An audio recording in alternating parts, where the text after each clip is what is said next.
Bismillahirrahmanirrahim. Assalamualaikum warahmatullahi wabarakatuh. Waalaikumsalam. Alhamdulillah hamdan katsiran tayyiban mubarakan fihi kama yuhibbu rabbuna wa yarda. Asyhadu an la ilaha illallah wahdahu rabbi la syarika lah wa asyhadu anna Muhammadan abduhu wa rasuluh, amma ba'd. Allahumma inna nas'aluka ilman nafi'an wa na'udzu bika min ilmin la yanfa'. Para hadirin jamaah rahimani wa rahimakumullah, alhamdulillah kita bersyukur kepada Allah Subhanahu wa taala. Pada siang hari ini Allah Subhanahu wa taala memberikan kemudahan kepada kita untuk kembali melanjutkan pelajaran kita. Masih di pembahasan kitab Riyadhus Shalihin, masih di bab yang pertama tentang ikhlas, menghadirkan niat di dalam setiap ucapan dan perbuatan, baik yang terang-terangan ataupun yang tersembunyi.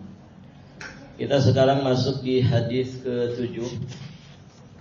Imam An-Nawawi rahimahullahu taala beliau menyampaikan, wa an Abi Hurairah Abdurrahman bin Sakhr radhiyallahu anhu qala qala Rasulullah sallallahu alaihi wa alihi wasallam, innallaha la yanzuru ila ajsamikum wala ila suwarikum walakin yanzuru ila qulubikum. Rawahu Muslim. Dari Abu Hurairah nama aslinya Abdurrahman bin Sakhr. Beliau berkata, Rasulullah sallallahu alaihi wasallam bersabda, sungguh Allah tidak melihat bentuk tubuh kalian dan tidak juga bentuk rupa kalian, walakin akan tetapi yanzuru ila qulubikum, Allah itu melihat hati-hati kalian. Hadis ini diriwayatkan oleh Imam Muslim. Di redaksi yang lain masih juga riwayat Imam Muslim, hadis ini datang dengan lebih lengkap. Dikatakan, innallaha la yanzuru ila suwarikum, sesungguhnya Allah tidaklah melihat bentuk rupa kalian, wa amwalikum, tidak pula Allah melihat harta benda kalian, walakin yanzuru ila qulubikum wa a'malikum, akan tetapi Allah itu melihat hati dan perbuatan kalian. Baik, para jamaah sekalian yang dirahmati Allah Subhanahu wa taala, hadis yang mulia ini memberikan banyak sekali pelajaran kepada kita, ya, terutama terkait dengan masalah keikhlasan. Nilai manusia di sisi Allah Subhanahu wa taala adalah sekadar dengan keikhlasannya. Di sini Nabi menyatakan bahwa Allah tidak melihat ila ajsamikum, kepada bentuk tubuh kalian, jisim kalian, juga tidak kepada suwarikum, bentuk rupa kalian, juga tidak kepada amwalikum, harta-harta kalian. Maksudnya di sini apa? Maksudnya adalah Allah tidak memberi pahala dengan patokan rupa manusia, dengan patokan bentuknya manusia, keelokan tubuhnya, juga tidak dengan patokan hartanya. Artinya gini, kalau di sana ada orang punya bentuk tubuh yang ideal, ada kalau orang misalkan punya rupa yang menawan, ada orang misalkan berharta, ya berlimpah harta, maka itu bukan patokan bahwa orang ini mendapatkan pahala yang besar, orang ini pasti dicintai Allah Subhanahu wa ta'ala. Jadi Allah tidak memberi pahala atas dasar keelokan tubuh dan rupa hambanya. Karena tubuh manusia itu tidak menjadi acuan di dalam pemberian pahala. Tapi yang kemudian dijadikan acuan, dijadikan perhitungan di dalam memberikan pahala adalah bagaimana hati-hati kalian dan juga amal-amal kalian. Makanya di akhirat bisa saja ada orang, barakallahu fikum, mungkin dengan bobot timbangan yang sangat berat, tapi ternyata ketika ditimbang dia enteng sekali. Begitu ya. Karena apa? Yang menjadi patokan itu bukan jasad manusia. Ya. Kalau orang misalkan timbangan kiloannya berat, berarti kebaikannya juga banyak. Nanti kalau ditimbang dia pasti berat di akhirat. Ya. Tidak begitu.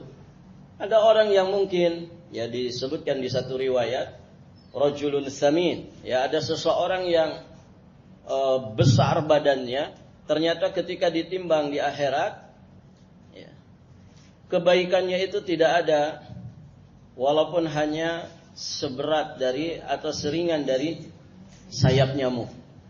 Nah, jadi yang jadi patokan bukan jasad, yang jadi patokan bukan rupa. Yang ganteng, yang cantik pasti bahagia dan selamat di akhirat. Enggak begitu. Yang tubuhnya ideal pasti selamat, pasti dicintai Allah. Tidak juga begitu. Yang berharta pasti mulia, yang miskin pasti hina. Tidak juga begitu. Tapi Nabi menegaskan, yang menjadi patokan itu adalah qulubikum wa a'malikum. Hati-hati kalian dan juga amal perbuatan kalian. Baik.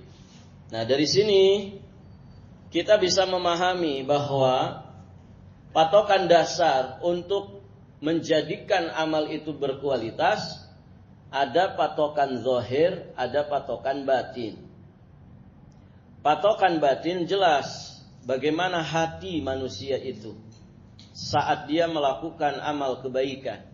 Apakah ikhlas karena Allah Subhanahu wa taala ataukah tidak?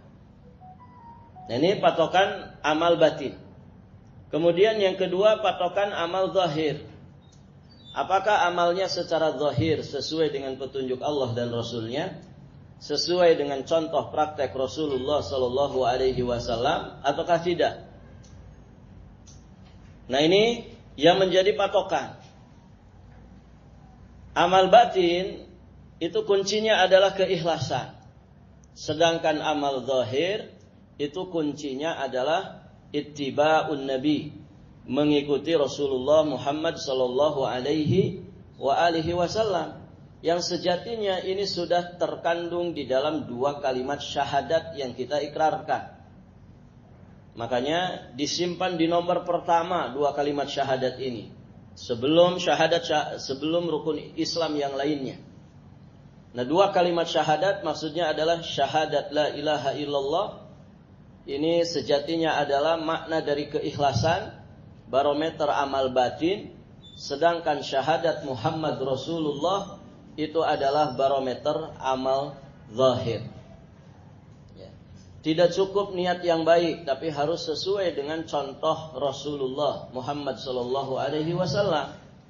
Tidak cukup juga nyunnah sesuai dengan contoh Nabi, namun ternyata tidak ikhlas. Dua-duanya harus ada untuk kemudian amal kita itu diterima di sisi Allah Subhanahu wa taala dan mendapatkan pahalanya.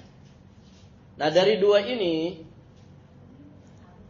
barometer amal batin dengan barometer amal zahir, tentu yang harus selalu diutamakan, diupayakan lebih maksimal lagi adalah barometer amal batin. Ya, hati kita ini, perbaikan hati itu lebih didahulukan daripada perbaikan anggota badan. Mengapa demikian? Karena anggota badan kita ini sejatinya hanya melaksanakan perintah dari hati. Ya, semua kan bermula dari mana? Bermula dari mana? Bermula dari hati. Motor penggerak hidup itu ya apa yang ada di dalam hati. Ya. Kalau hatinya sedang malas, ya mohon maaf, badan sehat kadang tidak manfaat, kan begitu ya. Kenapa? Hatinya sedang malas. Tapi ketika hati kita ini hati yang energik, penuh dengan semangat, Masya Allah, terkadang badan yang sedang sakit pun itu tidak kerasa sakit. Itu dorongannya adalah hati. Maka perbaikan hati di dalam agama Islam itu lebih didahulukan daripada perbaikan anggota badan. Maka Nabi menegaskan, kalau hati ini baik, maka baik pula seluruh jasadnya. Kalau hati ini buruk, maka akan buruk pula seluruh jasad yang lainnya. Ala wa inna fil jasadi mudghah, idza salahat salahal jasadu kulluh, wa idza fasadat fasadal jasadu kulluh. Ketahuilah, kata Nabi SAW, bahwa di dalam jasad manusia itu terdapat sekerat daging. Segede apa ibu jantung itu? Yes, katanya sekepalan tangan, gitu ya. Kalau rada gemuk, kepalanya gede, ya mungkin rada gede, gitu kan. Barakallahu fiikum. Nah, itu jantung kita. Jadi kolbun itu sebagian penjelasan ulama yang disebut kolbun itu ya jantung hati itu. Jadi bukan hati yang disebut liver, bukan. Yang kadang dilambangkan dengan lope itu. Tapi yang dimaksud kolbun di situ adalah jantung hati. Dia secara hissiyah, secara maknawiyah menjadi pusat segala sesuatu, kan begitu. Orang kalau jantung sehat, mudah-mudahan yang lain juga ikut sehat. Tapi kalau jantung bermasalah, biasanya yang lain ikut bermasalah, kan begitu. Itu secara zahir, secara hissiyah. Secara maknawiyah juga demikian. Hati itu menjadi penentu. Kalau hatinya baik, maka insya Allah anggota tubuh yang lainnya pun akan ikut baik. Makanya kalau ada orang punya banyak kebaikan, kita cukup ya menyebutkan tentang orang itu dengan satu ungkapan saja. Si fulan, si fulanah itu Masya Allah orangnya baik hati. Baik hati. Kenapa? Ya mungkin karena dermawannya, karena akhlaknya yang bagus, rajin ibadahnya, membantu kepada sesama. Tapi untuk mewakili kebaikan yang banyak pada orang ini, kita cukup mengatakan si fulan itu orangnya baik, baik hati. Begitu ya. Jadi hati ini menjadi barometer ya amal batin. Dan semua amal, dua barometer ini harus ada. Qulubikum wa a'malikum. Ittiba sunnah, kemudian ikhlas di dalam beribadah. Ini dua-duanya harus ada. Penyimpangan terhadap dua perkara ini juga menjadi penyimpangan terbesar.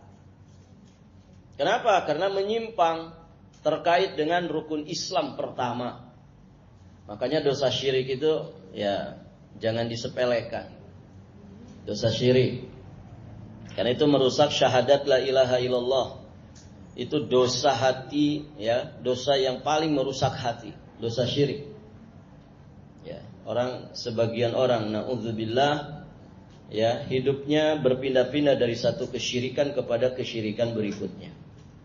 Mau hajatan datangnya ke dukun. Kan begitu. Cari tanggal baik katanya gitu.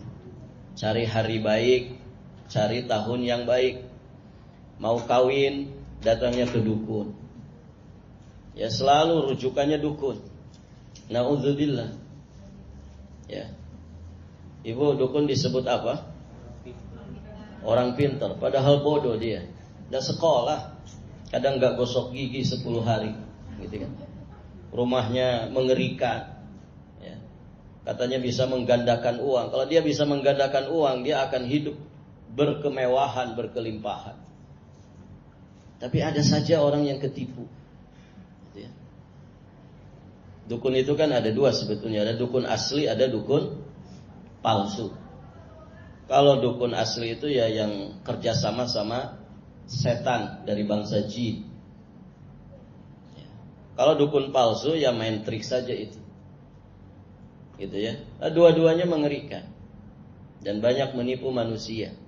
Ini hati-hati dosa syirik ini. Jangan main-main dengan dosa syirik. Apalagi sampai dibawa mati belum sempat ditobati. Ya. Yang kedua, dosa menyimpang dari petunjuk Nabi. Nah, ini juga berbahaya. Karena dia dosa ranking kedua setelah syirik dibandingkan dosa-dosa yang lain, maksiat-maksiat yang lain. Maka perhatikan ini urusan hati kita. Urusan hati. Karena ini menjadi barometer paling mendasar untuk bisa diterimanya amal kita, menjadi berkualitasnya amal kita. Kita masuk hadis berikutnya. Dari Abi Musa Abdullah bin Qais al-Ash'ari radhiyallahu taala anhu qala su'ila Rasulullah sallallahu alaihi wasallam 'anil rajuli yuqatilu syaja'atan wa yuqatilu hamiyatan wa yuqatilu riya'an ayyu dzalika fi sabilillah faqala Rasulullah sallallahu alaihi wasallam man qatala litakuna kalimatullahi hiyal ulya fahuwa fi sabilillah muttafaq alaih. Dari Abu Musa Abdullah bin Qais al-Ash'ari, beliau mengemukakan Rasulullah sallallahu alaihi wasallam pernah ditanya tentang orang yang berperang. Ada yang berperangnya itu syaja'atan, motivasi dasarnya ingin disebut sebagai pemberani, menunjukkan keberanian. Yang kedua, ada yang motivasi dasarnya adalah hamiyah. Hamiyah itu fanatisme. Qabail, ya, membela kabilahnya, keluarganya, kerabatnya, istrinya. Ya, barakallahu fiikum. Fanatisme kepada golongan. Kemudian ada yang berperangnya itu riyaan. Karena riya, ingin pamer sesuatu yang baik supaya mendapatkan pujian dan juga sanjungan dari manusia. Maka ditanyakan kepada Rasulullah, dari tiga ini ayyudzalika fi sabilillah, ayyudzalika fi sabilillah, mana yang kemudian disebut dengan berperang di jalan Allah. Maka Nabi sallallahu alaihi wasallam memberikan jawaban. Kata Nabi, man qatala litakuna kalimatullah hiyal ulya fahuwa fi sabilillah. Barang siapa yang berperang dengan tujuan meninggikan kalimat Allah, maka dialah orang yang berperang di jalan Allah Subhanahu wa taala. Kalimat Allah di sini apa? Bisa kalimat la ilaha illallah, bisa juga yang dimaksud dinul Islam. Jadi siapa yang berperang, ya, untuk kemudian meninggikan agama Allah, maka dialah yang dikatakan orang yang berperang di jalan Allah Subhanahu wa taala. Baik, ibu-ibu yang dirahmati Allah, perhatikan di dalam hadis ini. Di sini Nabi ditanya tentang orang yang berperang.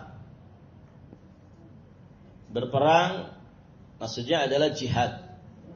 Jihad itu termasuk dzirwah sinamil Islam, puncak tertingginya dari bangunan amalan Islam.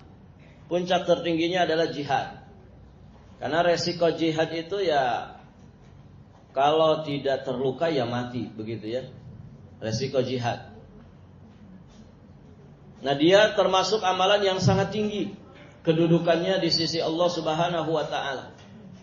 Namun ternyata ada sekian motivasi orang itu mau berangkat jihad. Di antaranya pertama, mencari ghanimah. Ghanimah itu apa, Bu? Harta rampasan perang. Karena orang yang ikut jihad di jalan Allah, jihad di jalan Allah ya, bukan aksi jahat. Kalau terorisme itu aksi jahat, bukan jihad. Orangnya kalau mati bukan mati syahid, tapi mati sangit. Gitu ya. Ini jihad beneran. Pakai bendera pemimpin kaum muslimin. Bukan jihad individu, bukan jihad perorangan. Tapi jihad yang betul-betul sesuai dengan petunjuk Allah dan Rasulnya. Nah, di dalam Islam, kalau orang itu jihad, itu nanti dapat jatah ghanimah, harta rampasan perang. Misalkan pasukan kafir nih, kalah. Itu kan, kalau kalah berarti mereka mundur, lari ke belakang, kabur ke markasnya. Dan tidak balik lagi. Nah, mungkin mereka meninggalkan tenda-tenda, mungkin mereka meninggalkan makanan yang menjadi bekal mereka, mungkin mereka meninggalkan hewan tunggangan, kuda, unta, atau yang sejenis dengan itu. Mungkin mereka juga membawa harta sebagai bekal peperangan, gitu ya. Nah, ketika kaum muslimin memenangkan peperangan, maka kan itu semua dirampas. Namanya jadi ghanimah, harta rampasan perang. Nah, nanti para mujahidin, orang-orang yang ikut berperang di situ, mereka akan mendapatkan jatah harta dari rampasan perang. Begitu, Bu. Nah, ada orang itu berperang, berjihad, motivasinya mencari ghanimah. Ada juga yang syaja'ah tadi. Syaja'ah itu pengen disebut sebagai pemberani, menampakkan, menunjukkan keberanian. Ada juga yang riyaan, pamer, begitu ya. Pamer, ya seperti orang munafik. Sejatinya mereka kalaupun ikut jihad bersama Nabi itu riya. Ya, riya itu ya ingin menampakkan bahwa mereka ada di barisan kaum muslimin. Sejatinya kan mereka menyembunyikan kekufuran. Kemudian ada juga untuk melindungi diri sendiri. Ada yang juga demi kemarahan atau dendam. Punya dendam kesumat. Nah, 5 alasan ketika orang ini punya motivasi berperang ini, ya. Ini di dalamnya ada yang mengandung pujian, ada juga yang ya, celaan. Maka Nabi SAW ketika ditanya siapa yang dikatakan jihad di jalan Allah, Nabi kemudian memberikan jawaban, ya, tidak memberikan jawaban dengan kalimat ya atau tidak. Namun Nabi menjawab dengan cara yang begitu bijaksana, satu jawaban yang dapat menghilangkan kerancuan dan menambah pemahaman. Apa itu? Kata Nabi, "Man qatala litakuna kalimatullah hiyal ulya fahuwa fi sabilillah." Barang siapa yang berperang dengan tujuan meninggikan kalimat Allah, menegakkan agama Allah, maka dialah yang berperang di jalan Allah. Artinya di sini apa? Tidaklah dikatakan fi sabilillah, melainkan apabila yang menjadi motivasi utama seseorang dalam berperang itu adalah meninggikan agama Allah. Itu motivasi utamanya. Urusan dapat ghanimah kah? Itu urusan nanti. Karena bukan itu yang dituju, bukan itu yang menjadi fokus utama. Begitu.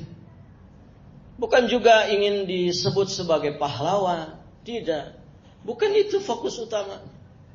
Tapi ingin menegakkan agama Allah. Bukan juga karena melindungi diri sendiri, melindungi keluarga atau yang disebut hamiyah tadi, fanatisme. Tidak, tapi semuanya dalam rangka menegakkan agama Allah. Liyudhhirahu 'ala dini kullih. Supaya agama Allah ini muncul di atas permukaan, dimenangkan oleh Allah Subhanahu wa taala atas sekalian agama yang lainnya. Nah, begitu ibu-ibu yang dirahmati Allah. Sehingga ya, kita bisa mengambil pelajaran bahwa amal soleh itu diperhitungkan berdasarkan niat yang soleh, niat yang benar. Dan bisa dikatakan hadis ini nomor ke-8 ini menjadi penguat dari hadis yang pertama dulu kita bahas, bahwa amalan itu bergantung kepada niatnya. Nah, amal di sini tentu bukan semua amal. Karena amal yang haram tetap haram walaupun niatnya baik. Ya kan? Ada orang mencuri niatnya baik, Ibu, ada? Mungkin ada, gitu ya. Kenapa kamu ngebobol bank? Iya, saya pengen berinfak kepada fuqara dan masakin. Mungkin ada yang niatnya begitu. Tapi jelas mencuri ya mencuri, tidak bisa jadi legal, tidak bisa jadi halal gara-gara niat yang baik. Tidak cukup niat yang baik. Begitu. Kemudian dari hadis ini juga kita bisa mengambil pelajaran keutamaan jihad di jalan Allah Subhanahu wa taala li'ila'i kalimatillah, untuk meninggikan kalimat Allah supaya Islam ini ya merata di mana-mana, tersebar ke seluruh penjuru dunia.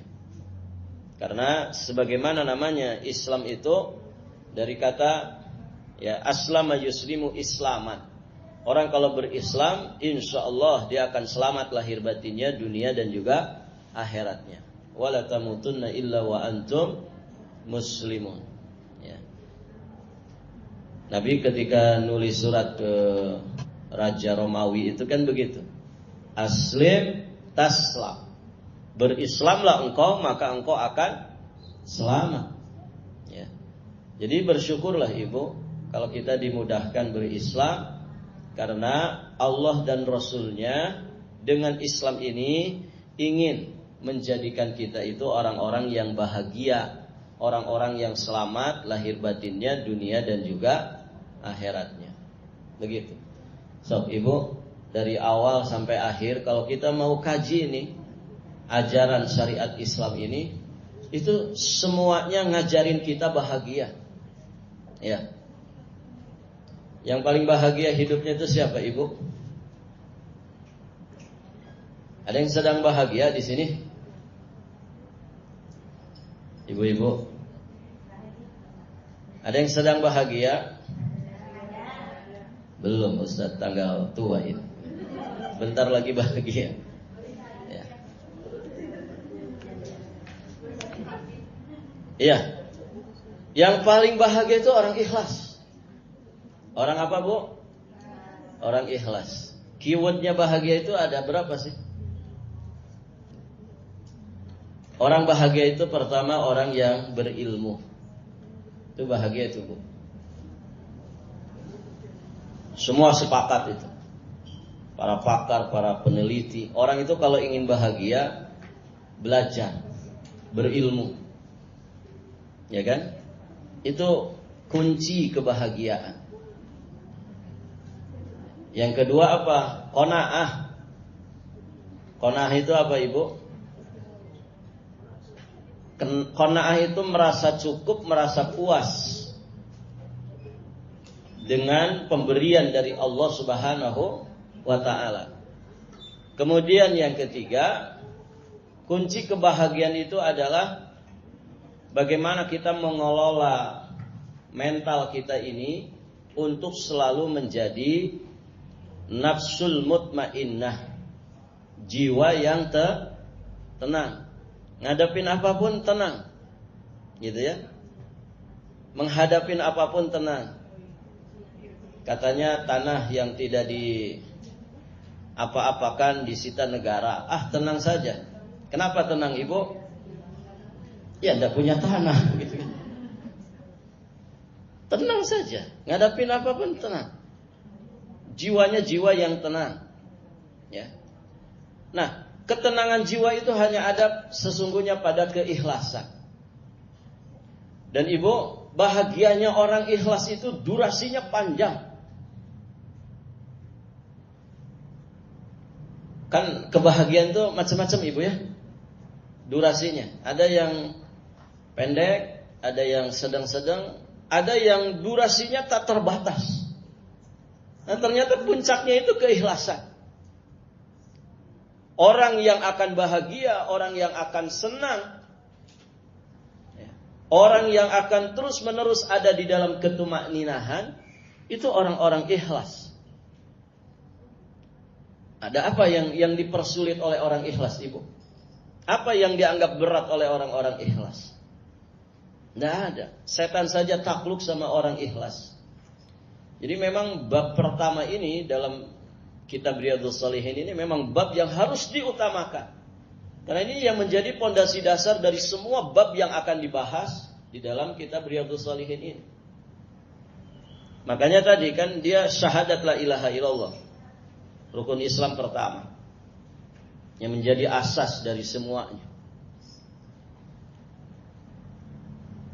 Nah, ternyata orang yang akan merasakan kesenangan, kebahagiaan, keselamatan dengan durasi yang tak terbatas itu ya hanya orang ikhlas. Karena tadi kesenangan itu durasinya macam-macam. Ada yang sesaat saja. Yang sesaat itu namanya ya senang-senang saja. Ibu ada yang suka kopi? Alhamdulillah, berarti lambungnya sehat ya. Baik. Nikmatnya kopi kapan, Ibu? Ya saat diminum saja kan. Selesai itu kopi, ya sudah selesai nikmatnya. Nikmatnya makanan juga begitu. Hanya di lidah saja, di tenggorokan saja. Lewat tenggorokan, sudah tidak ada rasanya. Mau yang sepiring 10.000 atau yang mau sepiring 100.000 sama. Itu sesaat saja, kesenangan. Orang senang-senang, ya sesaat saja. Setelah selesai ya sudah, senangnya hilang. Begitu. Sama kayak ibu jalan-jalan, piknik, begitu ya. Itu senangnya durasinya sebentar saja, tergantung ya pikniknya berapa hari. Gitu kan? Emang senang ketika pikniknya senang. Pulang kan susah lagi. Kantong kering, begitu ya. Duit habis, gitu ya. Capek iya. Kadang langsung sakit. Ya begitu. Itu kesenangan sesaat saja, durasinya sebentar. Nah, ada kesenangan yang sifatnya durasinya menengah, tidak sebentar banget, juga tidak terbatas. Tapi ya tengah-tengah lah. Contoh Ibu, makan dan minum setelah kita mendapatkan pencapaian tertentu. Nah, jadi sesuatu yang didapatkan setelah kita mencapai pencapaian tertentu dari target yang diinginkan. Nah, itu biasanya durasinya rada panjang senangnya itu. Contoh, makan dan minum saat buka puasa itu. Beda kan Ibu? Oh beda. Itu qobliyah, saat dan ba'diyahnya saja senang banget. Ya kan? Coba, orang kalau mau buka puasa Ibu, itu jam 5 saja sudah senangnya minta ampun gitu.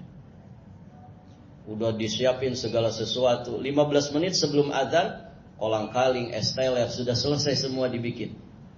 Sudah diaduk-aduk terus ya. Dan Masya Allah itu satu-satunya jam yang tidak ngaret ya bagi orang Indonesia ya jam buka puasa. Ya kan? Kalau jam rapat kan ngaret. Jam pengajian ngaret. Jam buka puasa ada yang ngaret Ibu? Tidak, 15 menit sebelum azan maghrib itu sudah ditongkrongin makanan. Masya Allah. Jadi ternyata kesenangan, kebahagiaan setelah kita mendapatkan satu pencapaian, itu ternyata durasinya lebih panjang. Makanya makan dan minum, ya setelah kita berhasil berpuasa pada hari itu durasinya rada panjang. Makanya mohon maaf, kadang 3 ronde itu. Ada orang buka puasa sudah es teler, sudah macam-macam itu. Takjilan kata orang. Ya, dadar gulung gitu ya. Jalan kote, ote-ote, semua sudah masuk itu. Ketemu temannya di masjid, sudah makan belum? Belum. Gitu ya. Kenapa Ibu? Belum makan nasi. Ya. Belum makan nasi. Itu durasinya lebih panjang. Kenapa? Karena dia mendapatkan sesuatu itu setelah pencapaian. Nanti pada maghrib makan besar. Nanti habis taraweh bisa makan lagi itu.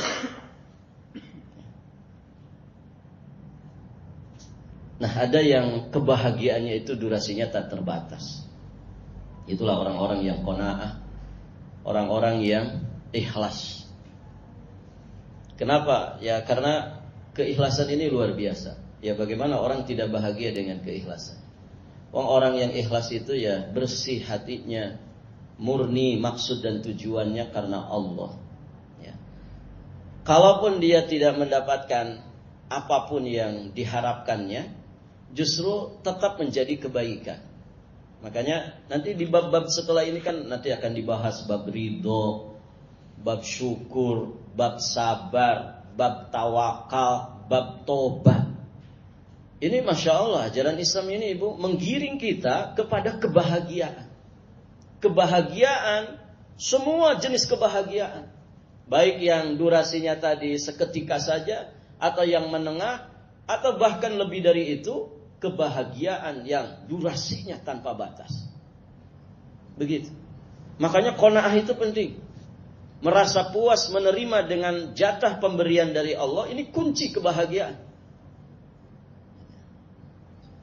Dia dikasih sedikit misalkan, dia kasih sedikit, berarti kan tidak sesuai harapan. Oh, ini kesempatan bagi saya untuk mengamalkan ilmu sabar. Begitu. Mengamalkan ilmu sabar. Mengamalkan ilmu tawakal.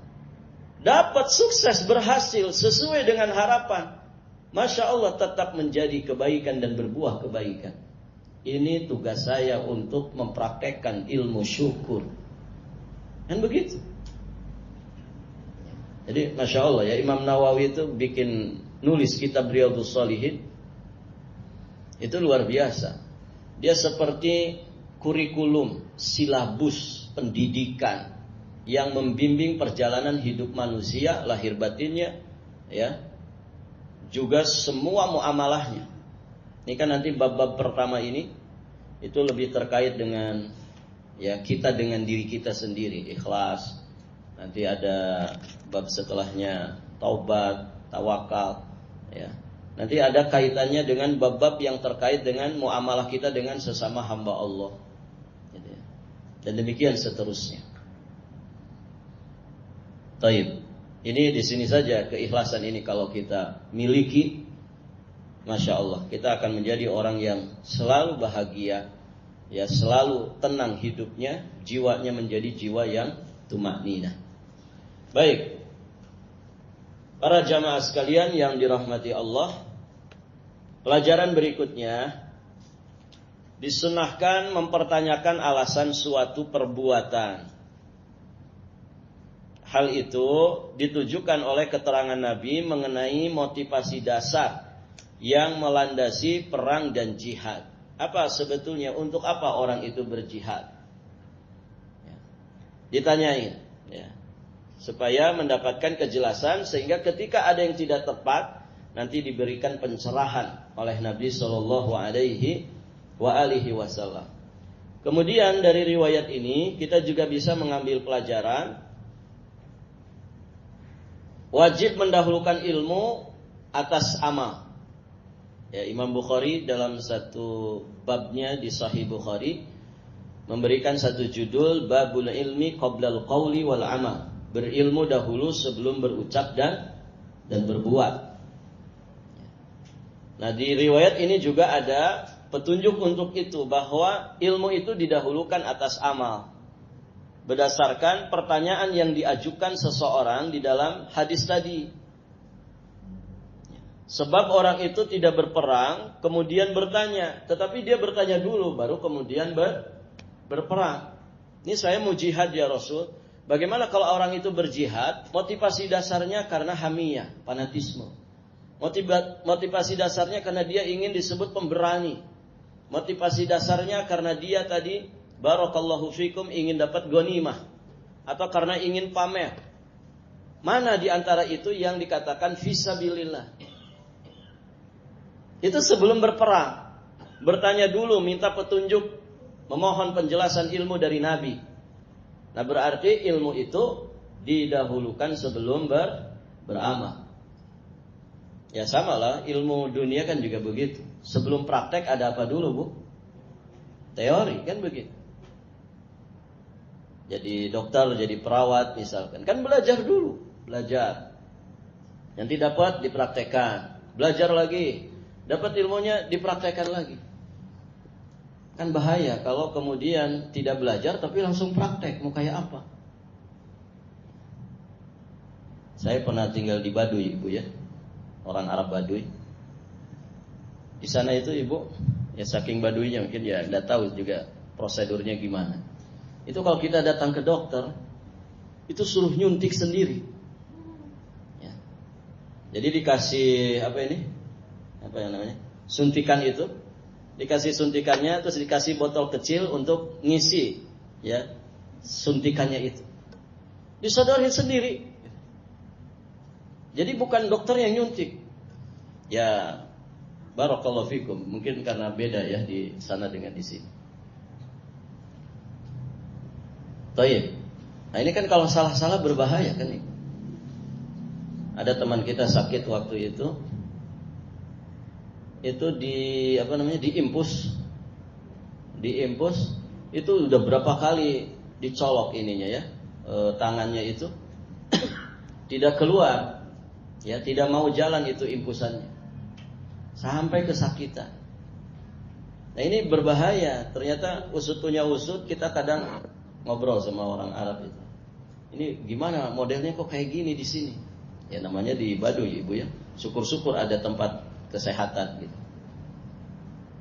Nah, ternyata sebagian mereka itu belajarnya persamaan. Gitu. Nah, ini kan bahaya. Ya, bahaya, resiko ini. Bahkan ada teman kita itu yang pincang, itu gara-gara salah nyuntik, kena urat sarafnya atau apa. Orang suruh nyuntik sendiri, orang kalau nggak paham kan bahaya.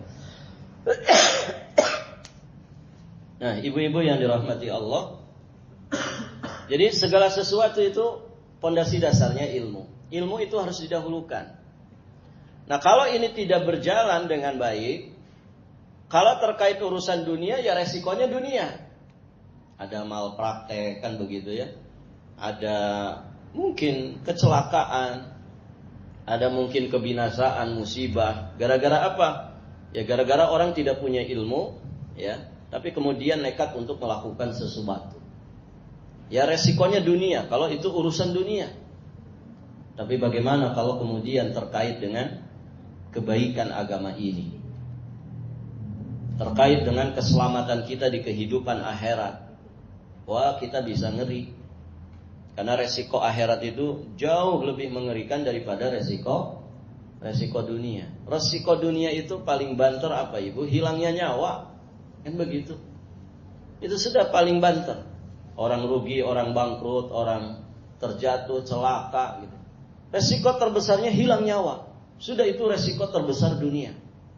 Tapi kalau resiko terbesar di akhirat, siksa neraka yang kekal abadi untuk selama-lamanya. Makanya kita diberi petunjuk, belajar dulu, berilmu dahulu sebelum berucap dan berbuat. Jangan kayak orang Nasrani. Orang-orang yang tersesat disebutkan di surat Fatihah itu. Ya mereka semangat beramal tapi tidak pakai dasar ilmu. Jangan juga kayak orang-orang yang dimurkai seperti Yahudi. Mereka punya ilmu tapi tidak mau beramal. Dua-duanya celaka. Yang selamat itu siratal mustaqim, yang telah ditempuh oleh para nabi, para siddiqin, syuhada dan salihin, di mana mereka menggabungkan antara ilmu dan amal. Mereka berilmu sebelum beramal, dan mereka ya semangat di dalam beramal dengan dasar pijakan ilmu yang benar. Begitu. Mereka menuntut ilmu untuk diamalkan, dan mereka tidak beramal kecuali atas dasar ilmu. Itulah orang-orang yang dinyatakan selamat. Terakhir, pelajaran yang bisa kita ambil dari hadis ke-8 ini, celaan terhadap ketamakan terhadap dunia. Ya, orang itu kalau amalnya tidak karena Allah, ya berarti bisa jadi dia itu budaknya dunia, kan gitu. Ada budak harta, ada budak dunia, ada budak pangkat, jabatan, kekuasaan. Ada juga budak penampilan. Disebut oleh Nabi kan begitu. Ta'isa abdud dinar, ta'isa abdud dirham, ta'isa abdul khamilah, ta'isa abdul khamisah. Celakalah budaknya dinar. Dinar itu uang emas. Celakalah budaknya dirham. Dirham itu uang perak. Celakalah budak khamilah dan khamisah. Khamilah dan khamisah itu pakaian, sejenis pakaian yang terbuat dari sutra atau wool. Artinya budaknya fashion. Dia selalu menuhankan penampilannya. Semuanya dinyatakan ta'is oleh Nabi. Celaka dan binasa mereka. Kenapa? Karena memperbudak itu hanya kepada Allah saja. Jangan memperbudak diri kita ke hawa nafsu, memperbudak diri kepada pangkat, jabatan, harta, kedudukan, penampilan. Itu semua akan lenyap, itu semua akan sirna. Hanya perbudakan kita kepada Allah yang akan menjadikan kita selamat dan bahagia. Barakallahu fikum. Baik, alhamdulillah 2 hadis sudah disampaikan dan sudah dibahas. Kita cukupkan saja sampai di sini. Jika ada pertanyaan sebelum ditutup dipersilahkan.